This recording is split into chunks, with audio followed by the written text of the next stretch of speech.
Mes chers compatriotes, nous vivons l'horreur. Nous vivons une tragédie nationale.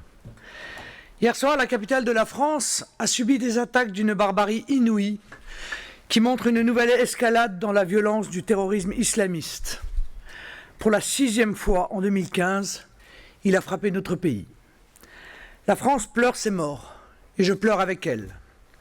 Je pense aussi aux nombreux blessés, certains dans un état critique. Je veux faire part aux familles éprouvées et meurtries de ma plus vive compassion et de ma solidarité. Je salue le dévouement et le professionnalisme de nos forces de l'ordre et de nos services de secours et je veux leur dire ma considération. Ils forcent l'admiration de toute la nation. La France et les Français ne sont plus en sécurité. Mon devoir est de vous le dire. Et des mesures d'urgence s'imposent. La France doit enfin déterminer quels sont ses alliés et quels sont ses ennemis. Ses ennemis, ce sont ces pays qui entretiennent des relations bienveillantes avec l'islamisme radical. Ce sont aussi ces pays qui ont une attitude ambiguë avec les entreprises terroristes. Tous ceux qui les combattent sont des alliés de la France et doivent être traités comme tels. Le président de la République a annoncé l'état d'urgence et le contrôle temporaire aux frontières, c'est bien. Mais quoi qu'en dise l'Union européenne, il est indispensable que la France retrouve la maîtrise de ses frontières nationales définitivement. Sans frontières, il n'y a ni protection ni sécurité possible.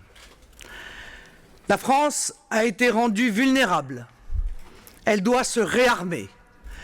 Car depuis trop longtemps, elle subit un effondrement programmé de ses capacités de protection et de défense face à des menaces pourtant prévisibles et croissantes.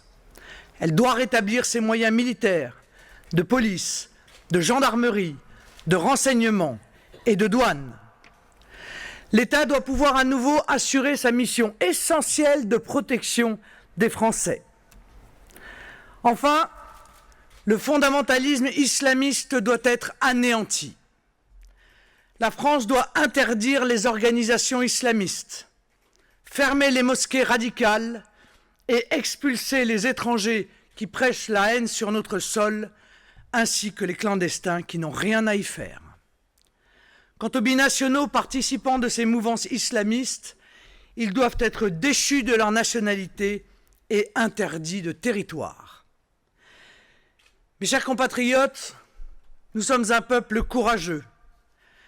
La nation doit être unie dans cette épreuve. Au-delà des mots, c'est l'action forte et implacable qui protégera les Français et pérennisera cette unité. Vive la République, vive la France. Je vous remercie, mesdames et messieurs.